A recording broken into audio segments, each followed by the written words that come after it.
बिहार कांग्रेस प्रदेश अध्यक्ष राजेश जी हमारे साथ इस वक्त मौजूद हैं बातचीत करने के लिए। सवाल सीट शेयरिंग को लेकर शुरुआत करना चाहूँगी कि कई बैठकें हो चुकी हैं, 3 दिन पहले भी एक बैठक हुई है साझा, और सभी विषयों पर चर्चाएं हो गई, लेकिन क्या सीट शेयरिंग को लेकर के कुछ क्लेरिफिकेशन आया है गठबंधन की तरफ से? देखिए, हम सभी मुद्दों के साथ बहुत सरलता से, सहजता से सभी पार्टनर एक एक चीज़ पर हम लोग आगे बढ़ रहे हैं। आपका सवाल सीट शेयरिंग पर है, तो सीट शेयरिंग का सारा जो फॉर्मेट है वो एकदम पॉजिटिव चल रहा है। और शायद आप ये जानना चाहेंगे कि कितना सीट चाहिए। बिल्कुल, सीधा सवाल मैं पूछ ही लेती हूँ कि कितनी सीटों पर इस बार कांग्रेस लड़ रही है? पिछले चुनाव में 70 सीटों पर लड़ी थी और 19 सीटें हासिल हुई थी। इस बार क्या पोजीशन है, कितनी सीटें? मेरा सीधा उत्तर है कि हमारे सारे मुद्दे, इंडिया गठबंधन के 6 पार्टनर हैं, 6 पार्टनर के सारे मुद्दे 2020 के इलेक्शन के एकदम इर्द गिर्द हैं।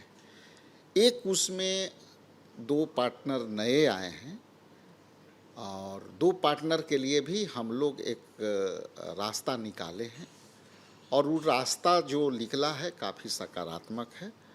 लेकिन जो सीट की संख्या है 2020 के इर्द का है सभी। ये कांग्रेस की चाहत है या कांग्रेस की जिद है? ये फ्लेक्सिबल सभी के निर्णयों के साथ जुड़ा हुआ मामला है, अकेला मामला है नहीं। ये जब हम किसी गठबंधन का है तो गठबंधन धर्म का पालन सभी को करना होता है।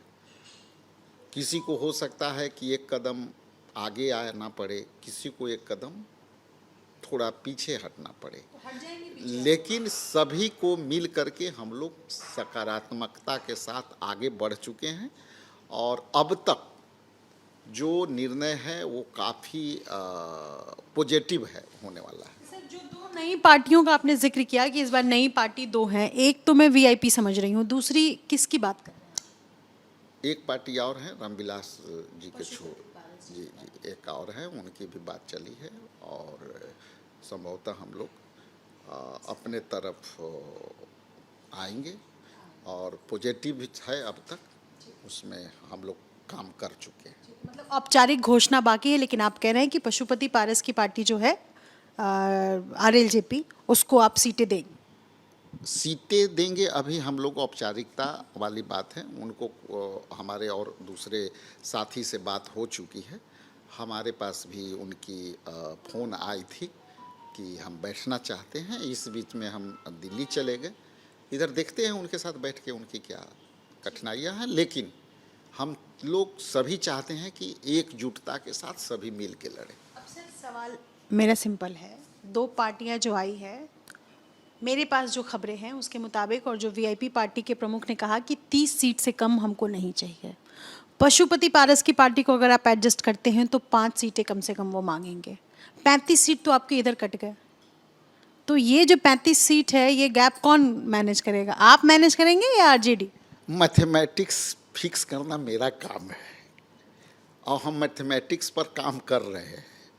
ये अच्छी सवाल है, आपका लगता है कि मैथमेटिक्स ठीक है, तो कोशिश हम भी करते हैं कि मैथमेटिक्स मेरा ठीक रहे। 243 सीटें हैं, उसी में एडजस्ट करेंगे। नेचुरली सीट तो बढ़ेगा नहीं, और सीट यदि नहीं बढ़ेगा तो हम लोग को सबको उस पर मिल करके एक सकारात्मक निर्णय लेना पड़ेगा, और उस निर्णय की तरफ हम लोग आगे बढ़ रहे हैं और बढ़ भी चुके हैं।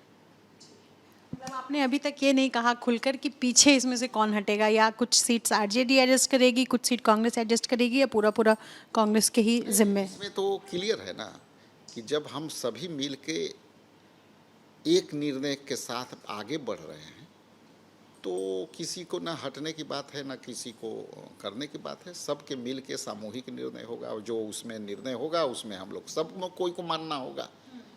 केवल कांग्रेस की बात नहीं है, सभी हमारे अलायंस पार्टनर हैं, उनकी भी बात है, और ये सब लोग को चाहत है भैया। ठीक है सर।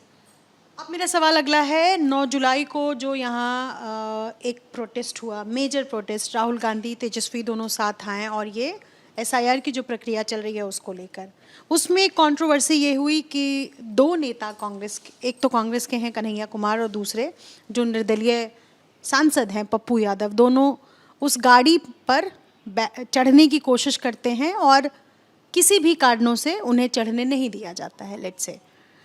उसके बाद अभी जब बैठक हुई दिल्ली में, कांग्रेस की इंटरनल मीटिंग हुई, उसमें पप्पू यादव को बुलाया जाता है और पप्पू यादव की से आलाकमान की मुलाकात भी होती है। ये पूरी कंट्रोवर्सी, चूँकि मैं आपसे इस दरमियान पहली बार बात हो रही है, ये क्या था, क्या हुआ था उस दिन, और मीटिंग के दौरान तो आप वहाँ मौजूद थे, क्या हुआ ये भी बताइए। देखिए, ये कंट्रोवर्सी नहीं था। आपने जिक्र किया कि दिल्ली के बैठक का, ये जो मीडिया में सारी बातें आ रही थी कि किसी ने धक्का दे दिया, किसी ने चढ़ने नहीं दिया, तो उस पॉइंट पर एक दो बात मैं ऐड ऑन करना चाहूँगा। पहली तो ये पहले से निर्धारित होता है, प्रोटोकॉल है। कई बार आप देखेंगे कि हमारे प्रभारी भी वो नीचे चल रहे थे। जब हम भी गाड़ी से उतरे तो वो भीड़ में मैं भी फंस गया था। लोगों को राहुल जी के प्रति इतना क्यूरियोसिटी, इतना लोगों को चाहत, कोई छूना चाह रहा था, कोई उनसे सेल्फी खिंचाना चाह रहा था, और उसी बीच में दाएं गेट से राहुल जी उतरे, बाएं गेट से राहुल जी उतरे, दाएं गेट से मैं गया। उतरने के क्रम में मैं भी फंस गया वहाँ। आप देखे होंगे कि कुछ देर के बाद मैं वहाँ पहुँच पाया। वहाँ की घटना के बारे में जिनके साथ हुई है उनकी बयान भी आ गई कि इस तरह की कोई बातें हुई नहीं। अब आइए दिल्ली के बैठक की बात। तो दिल्ली के बैठक में इसी सब घटना को क्रम को लेकर के पार्टी नेतृत्व ने निर्णय लिया कि ये जो मीडिया में इस तरह की बातें आई है, आखिर बात क्या है। हालांकि कोई शिकायतें उनके तरफ से नहीं आई कि मेरे साथ कोई दुर्भावना हुई या मुझे कुछ बातें आई, लेकिन इसी को लेकर के हाई कमान ने उन्हें आग्रह किया था कि बिहार के सभी वरीय लीडर आ रहे हैं, प्रदेश कांग्रेस कमेटी के भी आ रहे हैं, हमारे पीसीसी अध्यक्ष भी आ रहे हैं, सीएलपी भी आ रहे हैं, उनके सामने बैठ कर के एक बातें हो जाए ताकि उनको भी ये नहीं लगे कि हम कोई उनके साथ जानबूझ के अपमान किए हैं। तो संदर्भ और कॉन्टेक्स्ट ये था कि जो मीडिया में बातें आ रही थी वो बातें को विराम देना जरूरी था। हमारे केंद्रीय नेतृत्व का मामला है, उन्होंने उसे पहल कर करके वहाँ कोशिश किया कि इसको रिजॉल्व किया जाए। तो बातचीत हुई और मसला हल हो चुका है, कोई दिक्कत नहीं है, कोई विवाद नहीं। मसला तो पहले हल हो चुका था ना, चूँकि उनका बयान में तो कभी कोई आया नहीं। यदि मेरे साथ कोई घटित है या किसी के साथ घटित है तो वो बताएगा ना कि मेरे साथ क्या हुआ। तो यदि मेरे साथ कोई घटना घटी है और मैं उसको कह रहा हूँ सकारात्मक है, इस तरह का घटना नहीं है, तो वो तो घटना वहीं ख़त्म हो जानी चाहिए। इसका मतलब ये भी हुआ ना कि पप्पू यादव और कांग्रेस के बीच सब कुछ ठीक है। देखिए, यदि कोई विचारधारा मानता है तो उसको रोका भी नहीं ना जा सकता है। और ये केंद्र नेतृत्व जो हमारा है वो ऐसा महसूस करता है कि उनके साथ लगता है कि कुछ हुआ उस भीड़ भाड़ में, तो हमको उनसे मिल के पूछ लेना चाहिए और बिहार के लोगों के साथ पूछ लेना चाहिए ताकि इनको भी कोई कन्फ्यूजन ना हो जाए बिहार से जो लीडर गए हैं। यही मामला था। तो मतलब आप कह रहे हैं कि पप्पू यादव की विचारधारा और कांग्रेस की विचारधारा एक है और ये जग जाहिर है। देखिए, कई लोग हीरो का फॉलोअर्स होते हैं। हीरो कौन है इसमें और फॉलोअर कौन है?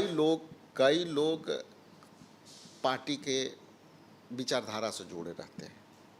कई लोग ऐसे भी होते हैं कि वो लीडर नहीं है, नेता नहीं है, कांग्रेस के सदस्य नहीं है, तब भी उसका फॉलोअर्स है। हमारा अभी सोशल मीडिया में देखेंगे तो हमारे फॉलोअर्स अभी बिलियन से बिलियन में चला गया, लेकिन हम नहीं जानते कि हमारे फॉलोअर्स कौन टाइप के लोग। मीरा का प्रेम तो नहीं है कांग्रेस और पप्पू? नहीं, हो सकता है अभी कई बार मीडिया में कि राम कृष्ण के जोड़ी हिट किया है, राम कृष्ण का जोड़ी बिहार में कमाल कर रहा है, तो इसका भी है। लेकिन अभी हमारे सोशल मीडिया के लोग यहाँ बैठे हुए हैं, वो बताएंगे कि जिस तरह से फॉलोअर्स बढ़े हैं, हमारे व्यू बढ़े हैं, तो उसमें उस भीड़ में मैं ये कह सकता हूँ कि हमारे फॉलोअर्स बढ़े हैं तो हमारे कांग्रेस की विचारधारा रखने वाले ही जुड़े होंगे।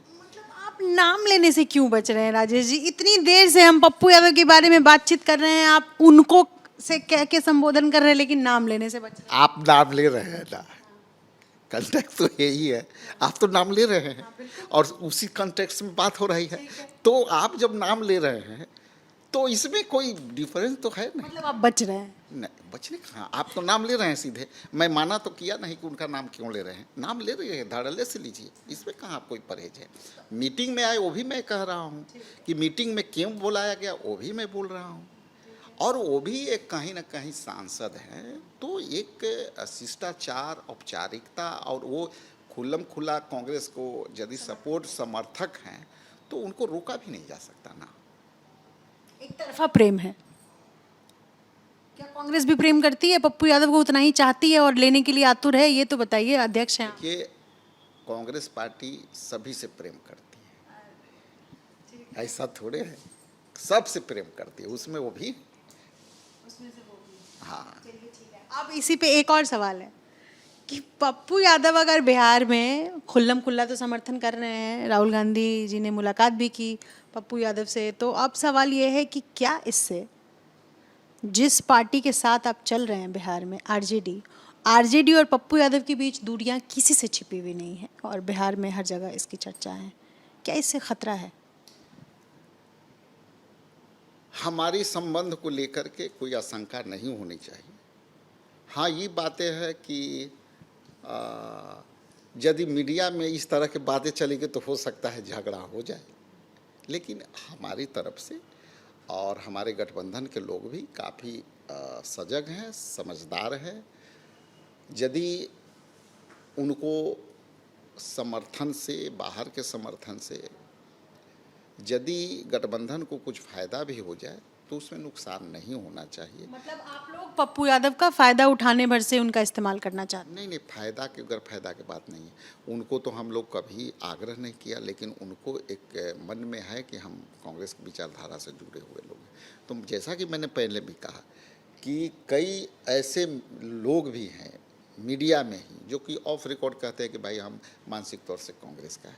इसका मतलब वो थोड़े हैं कि उनकी प्रोफेशन पर कोई आस आने वाला। ठीक है, ये मेरी मन की बात है, मेरी मन की भावना है। तो आरजेडी को कोई दिक्कत नहीं है पप्पू यादव की अगर राहुल गांधी से मुलाकात हुई या पप्पू यादव का समर्थन कांग्रेस खुल कर लेती है इस चुनाव में, तो क्या इससे आरजेडी को दिक्कत नहीं है, ये आप कहना चाह रहे हैं? देखिए, दिक्कत यदि कठिनाई, परेशानी होगी तो हम लोग समझाने की कोशिश करेंगे, समझाने की कोशिश करें। अगर हुई परेशानी होगी तो हमारा पार्टनर हैं, उनको यदि कठिनाई होगी तो हम भी प्रयास करेंगे कि उनको कोई परेशानी ना हो। ठीक है। ठीक। एक और सवाल है मेरा, पिछले चुनाव से इस चुनाव तक ये देखा गया कि पिछले चुनाव में जैसा मैंने बताया भी कि 70 सीटों पर कांग्रेस लड़ी और 19 सीटें जीत पाई। इस बार कांग्रेस की कोशिश है कि एक तो हम ज़्यादा से ज़्यादा सीटों पर जो आपका विनिंग परसेंटेज है उसको इम्प्रूव करें, लेकिन कांग्रेस पर बिहार के परिप्रेक्ष्य में ये आरोप लगता रहा है पिछले चुनाव से इस चुनाव तक की अगर बात कर ले तो कि ये आरजेडी की मात्र एक पिछलग्गू पार्टी बनकर रह गई है। अभी आप क्या नहीं, ये अभी के समय आप क्या महसूस कर रहे हैं? ये मेरा सवाल है सर, ये मैं फीडबैक नहीं दे रही हूँ। मेरा सवाल है तो मन में आपकी सवाल होगी, तो ये तो पुराना सवाल है, मैं अभी के समय में बात कर रहा हूँ। तो सीट शेयरिंग, जिस दिन सीटें साझा होंगी उस दिन तक स्पष्ट हो पाएगा कि क्या वाकई इस तरह कांग्रेस पीछे ही बनकर रहती है आरजेडी से, या अपना एक अलग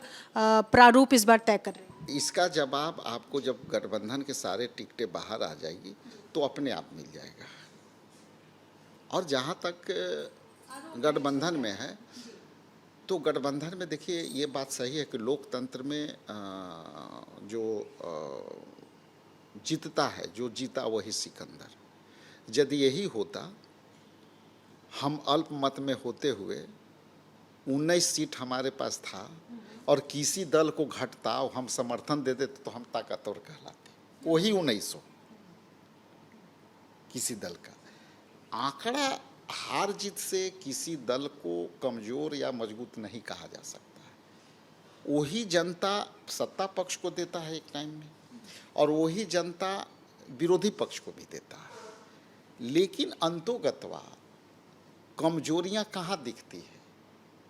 वोटर का मन में तो कमजोरी रहता था, वो तो सब वोट देता है, लेकिन जो परसेप्शन क्रिएशन है कि हम अपना काम कम या ज़्यादा करेंगे तब हमारी रिजल्ट होगा। तो हो सकता है हमारी में कमियां रही होंगी, हम खुले तौर पे कह रहे हैं कि हम उन कमियों के ढूंढ करके उसमें हम सुधार कर रहे हैं, और अभी के समय क्या है वो आप लोग से छुपा हुआ नहीं है। हम काम कर रहे हैं, हम गठबंधन के वोट को प्रतिशत को हम 23 से 24% लाने का प्रयास कर रहे हैं, और इसमें कई जगह हम सफल भी हुए हैं। और तेजस्वी का नेतृत्व कांग्रेस को स्वीकार है। सारे फैसले हम लोग गठबंधन के अंदर, हमारे नेता और हमारे हाई कमान के सारे विचारों से हम लोग अवगत करा चुके हैं गठबंधन के लोगों को, और हमारा गठबंधन किसी भी चीज़ में अब तक पूरी ताकत से एकजुट है, हर मुद्दों पर एकजुट है, और आने वाला समय में सभी प्रश्नों का जवाब, हालांकि प्रश्न तो आप लोग जिंदा रखे हुए हैं, उसको कब तक जिंदा रखेंगे हमको भी पता नहीं। ये तो स्पष्ट कर दीजिए कि तेजस्वी के नेतृत्व में ही चुनाव लड़ेंगे। उस सारे मुद्दे को विराम मिल चुका है। आने वाला समय में आप देखेंगे कि सारे फैसले 2020 के इर्द गिर्द होगा। हम काफ़ी फ्लेक्सिबल हैं, हम फ्लेक्सिबिलिटी के साथ गठबंधन को चाहते हैं। चूँकि सामने बैठा जो सरकार है वो फेल हो चुकी है, हम जनता के दायित्व के लिए हम फ्लेक्सिबल होना पड़ेगा। हम जनता के बीच उनके मुद्दों को लेकर के हमें कुछ सेक्रीफाई भी करना पड़ेगा। हमें जनता के बीच जाने के लिए 2 कदम हमारे पार्टनर को आगे बढ़ना होगा, तो कुछ हमारे पार्टनर को 2 कदम पीछे भी हटना होगा। इसलिए कि ये महत्वपूर्ण ये है कि अभी की सरकार थक चुकी है, अभी की सरकार लॉ एंड ऑर्डर पर फेलियर है। आप 15 दिन में 31 घटनाएं घटी है, तो ये सब मुद्दे के लिए हमको कहीं सेक्रीफाई करने की आवश्यकता होगी, तो हम लोग करेंगे। ठीक है, एक एसआईआर की जो प्रक्रिया चल रही है, आप लोग लगातार सवाल खड़े कर रहे हैं कि बीएलओ जो कागज़ दे रहा है उसमें वो अधूरा है, तमाम चीज़ें हैं। क्या ये जो एसआईआर का मुद्दा है अब बहुत ज़्यादा दम नहीं दिख रहा है? चुनाव आयोग लगातार हर भ्रम का खंडन करता हुआ नज़र आ रहा है, लेकिन 35 लाख वोटर्स ऐसे हैं बिहार में जिनका नाम वोटर लिस्ट से हट सकता है, यह स्पष्ट अभी तक आ गया है। और अब बिहार के बाद बंगाल की बारी है, चुनाव आयोग इसकी तैयारी कर रहा है। क्या कहेंगे एसआईआर की प्रक्रिया पर, और जिस तरीके से आप लोग आरोप लगा रहे हैं उस पर क्या कहेंगे? ये आरोप नहीं है, ये हकीकत है। कई आरोप हमारे जो सत्ता पक्ष के लोग लगा रहे हैं, लेकिन ये 3 बातें तो तय है ना कि आप एसआईआर जो आप लागू किए हैं, 25 दिन में कोई भी प्रक्रिया आप पूरा करने में सक्षम है। जो प्रक्रिया 22 महीना लगते हो उसको पूरा करने में, पूरी प्रक्रिया 22 महीने लगता हो, 22 महीने लगता हो, उस प्रक्रिया को आप 25 दिन में कैसे ख़त्म कर सकते हैं? 8 करोड़ वोटर, उसको आप प्रमाण दे करके, आइडेंटिफाई कर करके आप उसको लेना चाहते हैं, फुल प्रूफ आप बनाना चाहते हैं, कैसे होगा 25 दिन में? अंतोगतवा देखिए, इन लोगों ने यू टर्न लिया, और यू टर्न ये लिया कि अब जैसे तैसे जो भी दे दीजिए कर देगा, नहीं होगा। अंत में वो लोग बैठ करके ऑनलाइन सब सबमिट कर रहे हैं। आपका मोबाइल उन पर, उनका मोबाइल उनका, आपका फेस उनका, वो कर रहे हैं, प्रेशर में है बीएलओ, और डेली हो रहा है कि आपको इतना % करना है। आज के डेट में तो यदि उनका नोट ब्रीफ थी, प्रेस नोट देखेंगे शाम को, तो हो सकता है कि कंप्लीट कर चुके होंगे।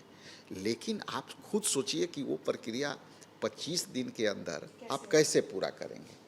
और मैं स्पष्ट कह दूं कि जब मैं इलेक्शन कमीशन ऑफ इंडिया से दिल्ली मिलने गया डेलीगेशन के रूप में, तो उन्होंने मुख ताय रूप पर बड़ी गुस्से में कहा था कि आप कुछ हो कर लो, लेकिन ये पहले वाला इलेक्शन कमीशन नहीं है, ये अपने आप को इलेक्शन कमीशन बदल चुका है, ये इलेक्शन कमीशन ने खुद कहा था। और दूसरी बात करते करते उन्होंने कहा था कि जो पलायन किए हुए मजदूर हैं लगभग 2 करोड़ हैं, 20% बनता है, वो 20% तो एलिमिनेट होगा ही होगा।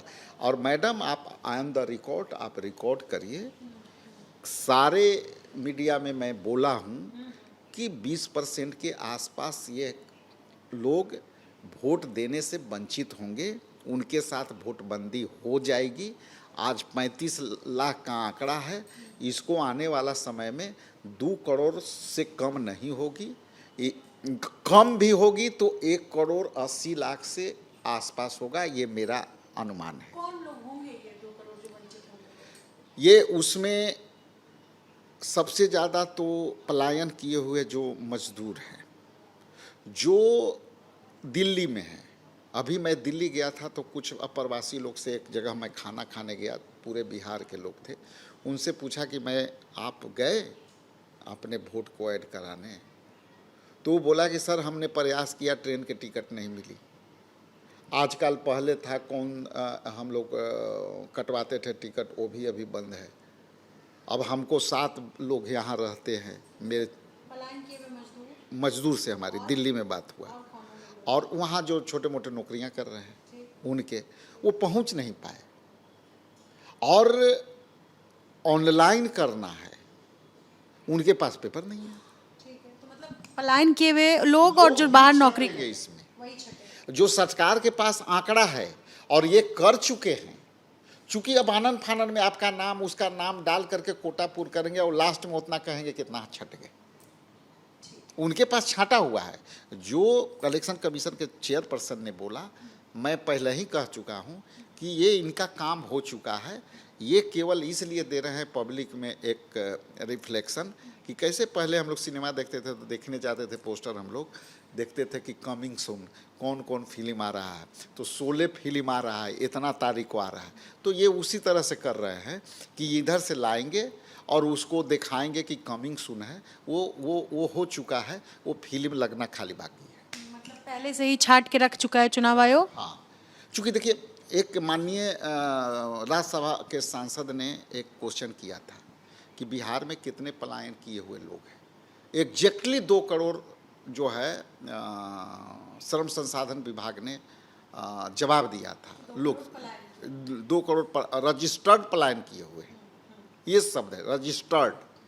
और दूसरा उन्होंने कहा था कि अनरजिस्टर्ड इससे बढ़ के हो सकता है, लगभग 3 करोड़। बहुत शुक्रिया सर, थैंक यू। अपने सहयोगी शैलेश सिंह के साथ निधिश्री, एबीपी न्यूज़ पटना।